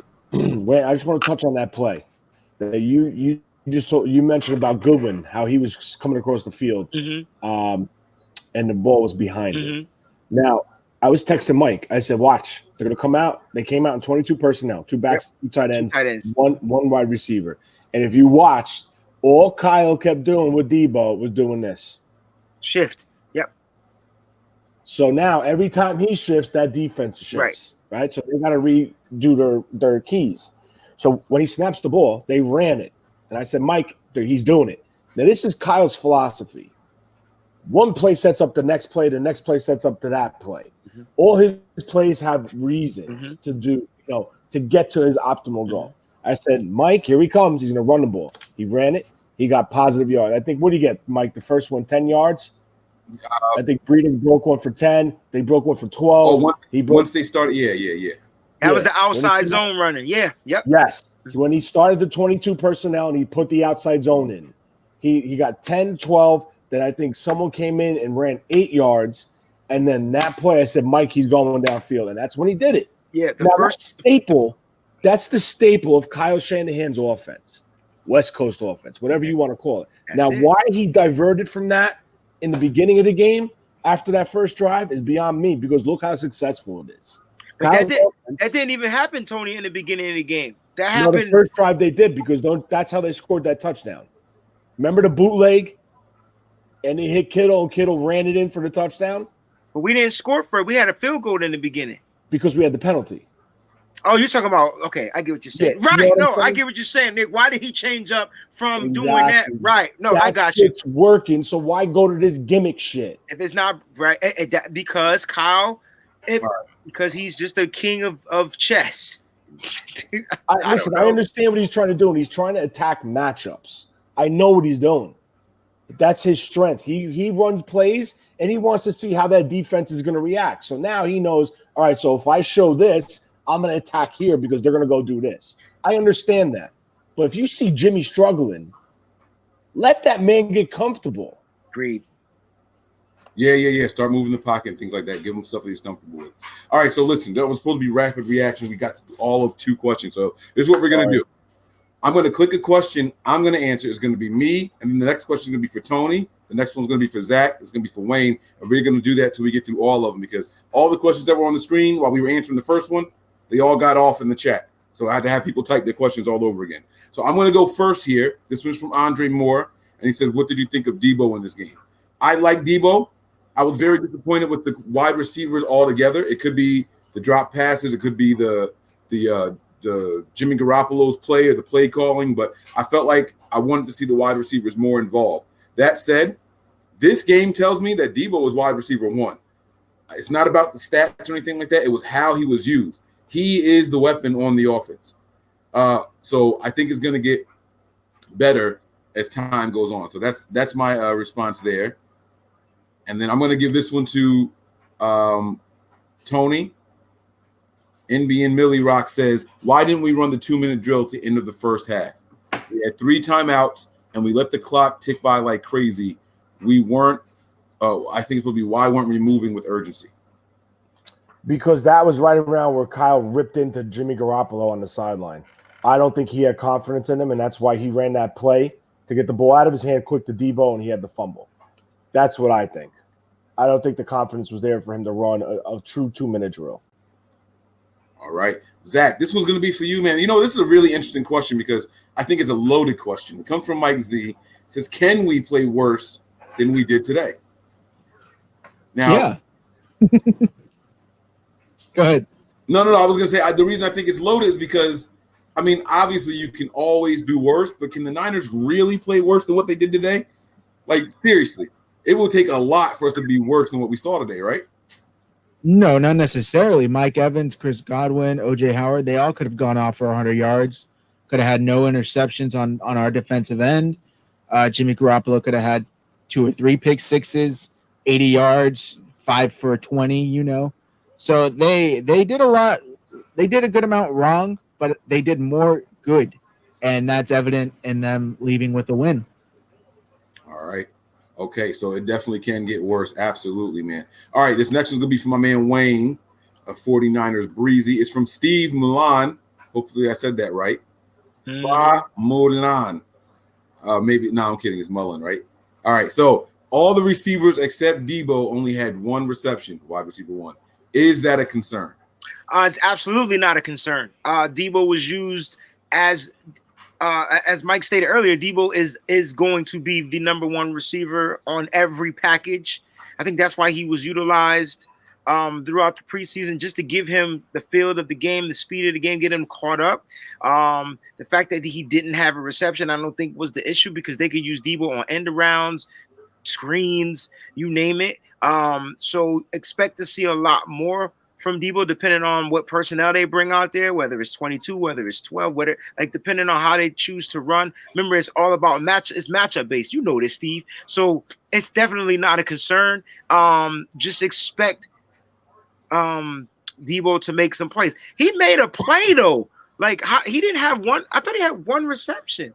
Or was it a run? Who's that? You talking about Debo? Debo, didn't he make a dope play today? Remember, like he had 3 catches. It was a reverse. Yeah, like so. What's he talking about, yo? Because I saw. No. The question is, Debo's the only one that had more than one reception, and he's saying, is that concerning? So Debo, because they're not spreading the ball out more. Oh, my bad. I misread the question. Hey man, you go with your matchups, man. If that's the I wanted Jimmy to keep just throwing the damn ball to George Kittle because he was the only one that was catching everything.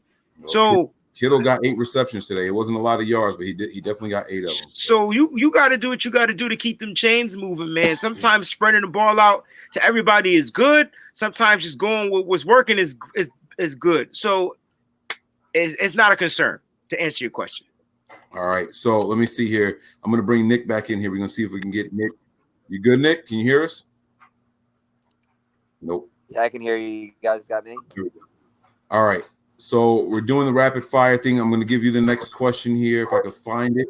All right, here we go. It says, do you guys think we should get LeGarrette Blount and a big running back? Wait, let me see. LeGarrette Blount and big running back and get a big play wide receiver. Nick, get the good question. That's for me. Can you guys hear me? Yeah. Yeah, that question's for you. All right. Sorry.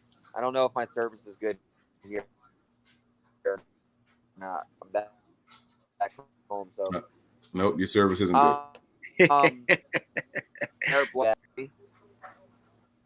Yes.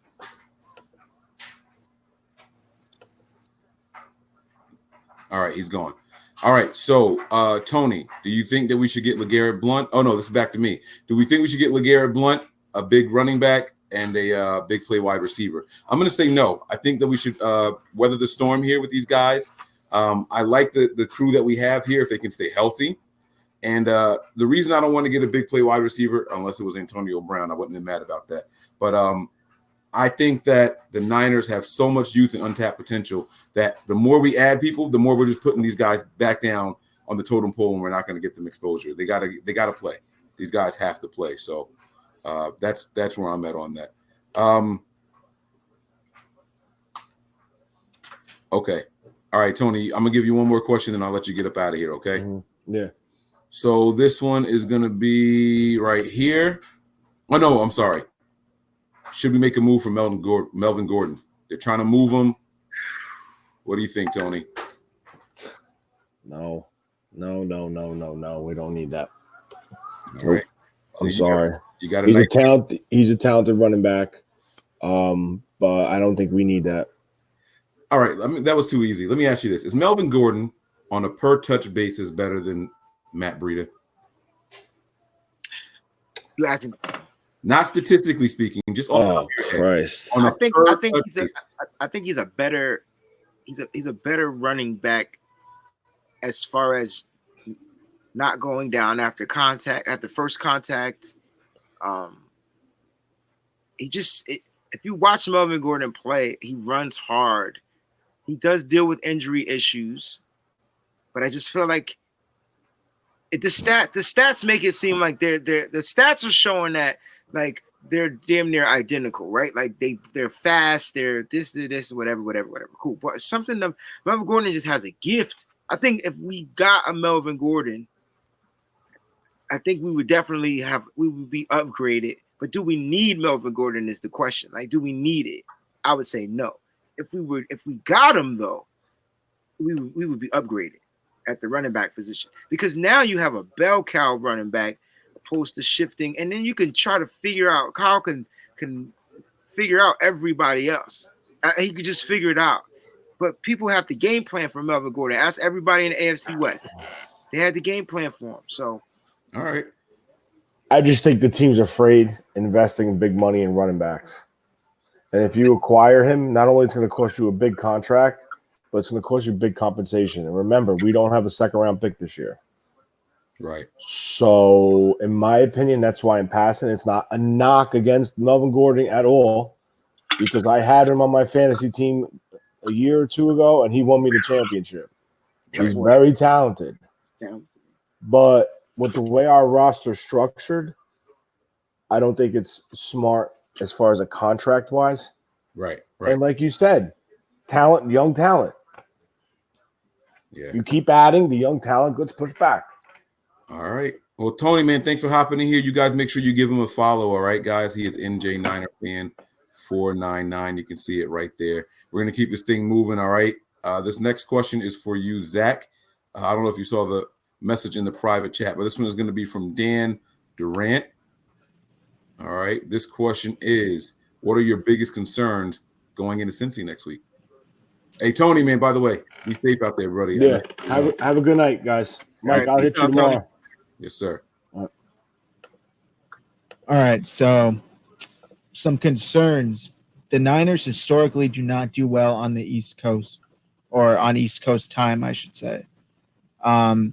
They're going to be staying in Youngstown. We know that. Hopefully that helps them adjust a bit. And really, I'm concerned a bit about the wide receivers group.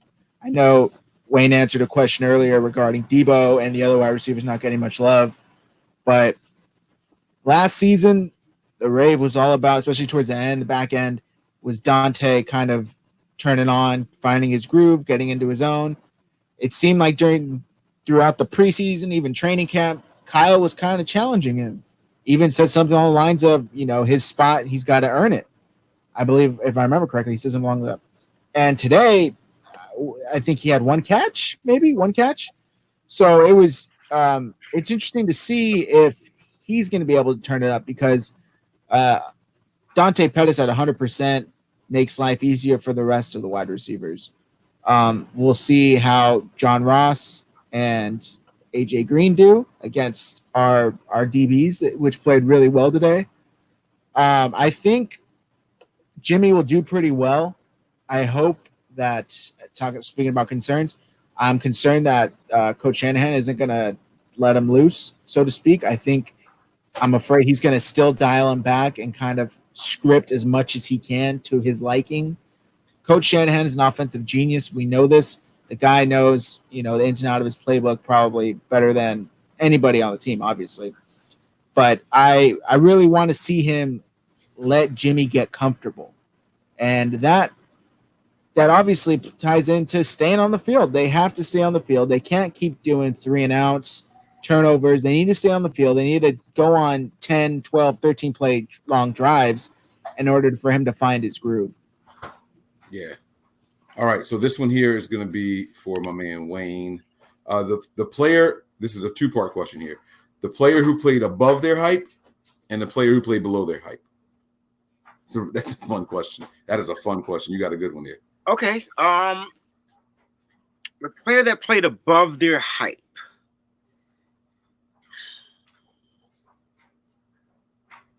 That's a good one. You know what? I'm gonna pick Witherspoon. I think he played, if I'm answering this question right. I'm not sure what the hype was about him.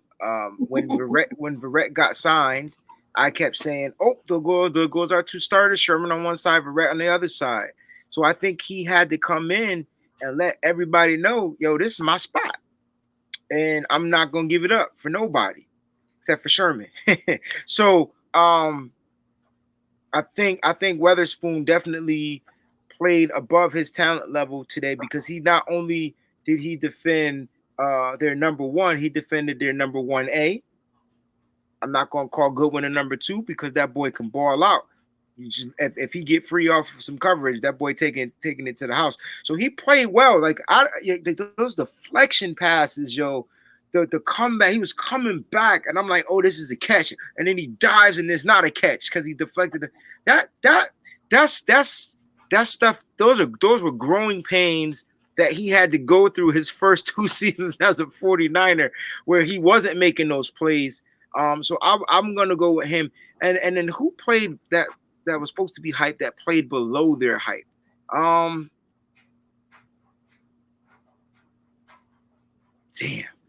Give me some help, y'all. Shoot, I'm trying to think, yo. I got a couple names. I don't know if y'all want to hear them. No, throw them in there for me, bro. I got Richard Sherman. I got DeForest Buckner. Okay. I got I'm not going with Sherman. Sherman had a pick 6, so you could take his name out that shit. Come on, man. No, you cannot. The same reason why Witherspoon in there is with the pick 6. Yeah, and it's funny. No.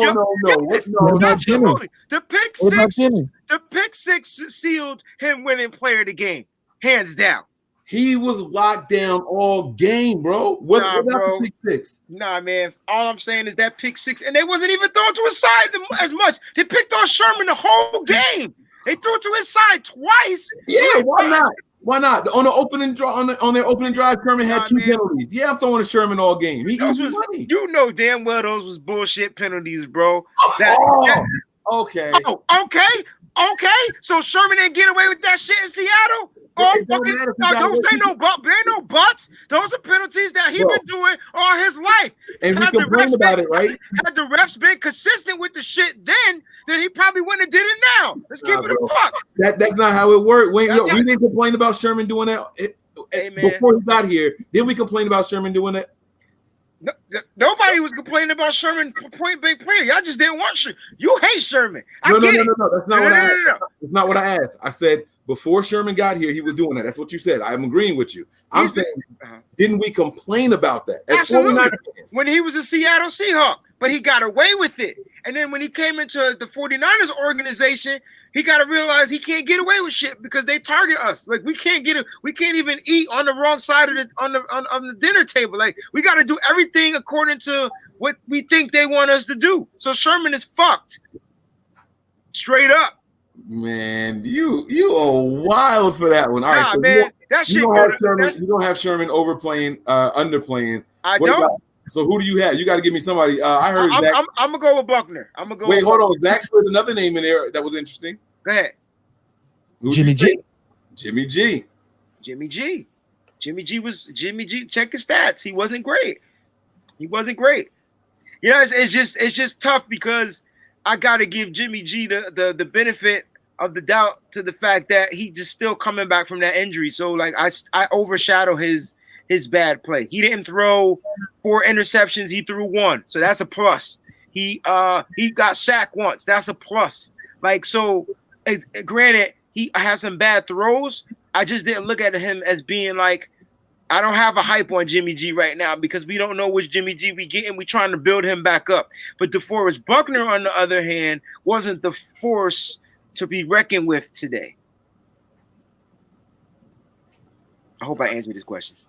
All right, I like it, man. I like it. All right, I'm looking for I hate you with this Richard Sherman shit. I gotta figure out how to get you to like Richard Sherman, yo. No, it's not that I'm against Richard Sherman, bro. I'm just saying last year he looked like a liability. Last year he was a liability. Don't say he looked like it. He was a motherfucking liability. How are you mad at me for calling a spade a spade? Hey, I'm just saying, don't say he looked like it. Just say he was. He was a liability. Last year, he was a liability. I know I said that phonetically. That's what he was. This year, he's got stuff to prove, yo. And I wonder what the stuff Nick was talking about, him going to the sideline. I think Sherman's running that defense, man. Them boys are looking up to him as if he's their captain. That says something, yo. That says something. Sherman played under expectations and Spoon played above. If you think Sherman played worse than DeForest Buckner, I can kick you out of this fucking chat. Tim Duncan. You hating, man. Sherman cost us yards. I ain't seen no penalties on Buck. Wow, yo. I ain't seen no penalties on Buck. And Sherman gave us 6 points. I ain't see Buckner do that. Oh, well, Buckner forced the ball for that. Nah. He gave us 6 points. All right, I'm looking for some more questions, man. We're going to get up out of here. We've been doing this one for almost 2 hours, y'all. This has been a lot of fun, man. Listen, fellas, I promise y'all I'm not hating on Sherman. I'm not. I'm calling it like I see it. He had some penalties. He had some that should have been called that weren't called tonight. He had 2 penalties, bro. He had two in the possible. He had 2 more that should have been called that didn't. Yeah, like you said, 2 in a pop. I like that, 2 in a pop. But you know what? That pick 6 was clutch. And you know what I liked about it, man? Like he when he crossed the goal line, he looked back for his teammates. I love that. I was like, let's go. I was too busy celebrating. I missed it. He was going crazy, huh? All right, man. Let me see here. No, I know that question is for me. Do I honestly? Oh, where'd it go? Do you honestly believe that Spoon is better than Sherman? Listen, tonight Spoon was. That's my answer. Tonight, go ahead and say no. It's tonight. Spoon was better than Sherman. Yes. You know? Right. Tonight Spoon was better. Right. So now, when, Richard Sherman in his prime, that's a different story. So when Spoon get torched next week, then I'm gonna be like, hey, at least he ain't have 2 penalties in the top. Just